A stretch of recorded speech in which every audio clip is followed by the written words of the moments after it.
keluar rumah, pernah gak sih kamu cek perkiraan cuaca? Perasaan aku pernah. Kalau aku pernah tuh, bahkan sampai berkali-kali lagi. Takutnya kalau aku lagi keluar rumah, tiba-tiba hujan, terus basah kuyup lagi. Lah, gimana caranya? Nah, akses perkiraan cuaca juga sekarang udah simpel banget loh. Udah ada aplikasi sendiri di setiap handphone. Oh, gitu ya. Tapi kamu tahu nggak apa? Tanpa disadari, dari tadi kita sebenarnya udah menerapkan prinsip peluang loh. Nah, prinsip peluang ini udah masuk pelajaran matematika dari mulai jenjang SMP sampai SMA. Bahkan, prinsip peluang ini juga udah sering keluar di ujian perguruan tinggi atau UTBK.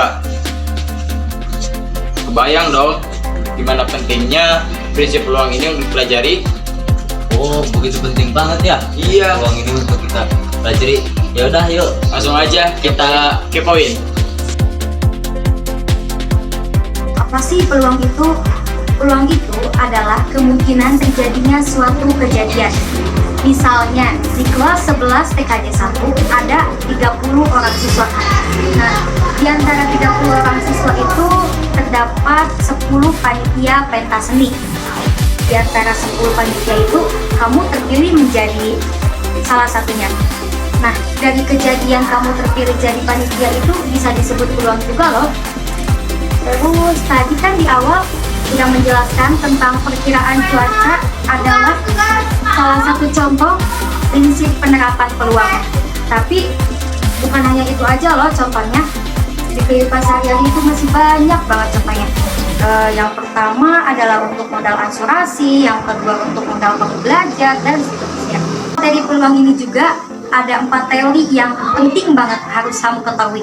Yang pertama ada percobaan peluang, yang kedua ada ruang sampel, yang ketiga ada titik sampel, dan yang terakhir kejadian peluang. Di sini saya menjelaskan tentang percobaan peluang. Apa sih percobaan peluang itu? Nah, percobaan peluang itu kegiatan atau tindakan yang tujuannya untuk memperoleh hasil tertentu.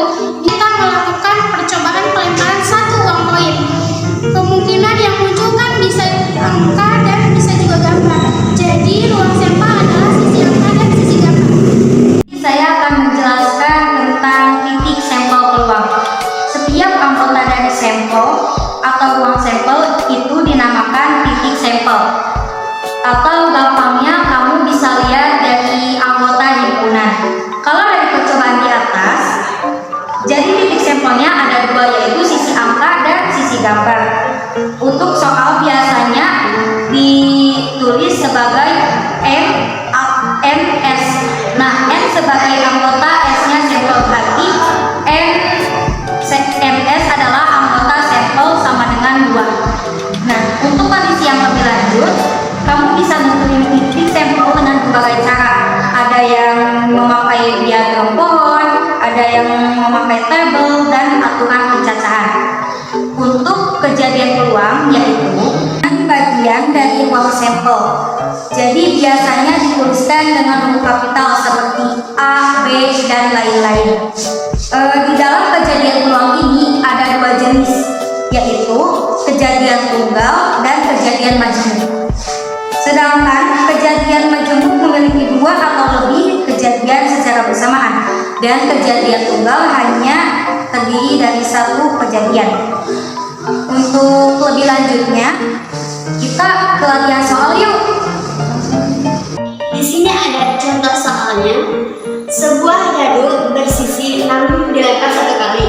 Berapa peluang munculnya mata dadu lebih dari 2? Pertanyaannya, berapa peluang munculnya mata dadu lebih dari 2? Ini penyelesaiannya. S yang berarti kan sampel, S-nya itu ada 6 dilempar. 1, 2, 3, 4, 5, 6. Maka N, S sama dengan 6. Misalkan A adalah kejadian munculnya mata dadu lebih dari 2. A-nya itu 3, 4, 5, 6. Maka NA-nya adalah 4.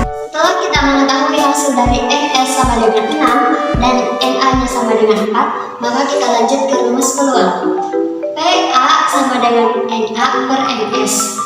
NA-nya ini adalah 4 dan NS-nya ini adalah 6. Jadi Na 4, NS 6. Jadi 4/6. Sebenarnya sampai di sini juga sudah selesai, cuman ini masih bisa disederhanakan. Jadi kita sama-sama dibagi 2. 4 dibagi 2 adalah 2, 6 dibagi 2 adalah 3. Jadi hasilnya 2/3. Sekian video pembelajaran kami, semoga bermanfaat. Jangan lupa like, comment, Share and subscribe.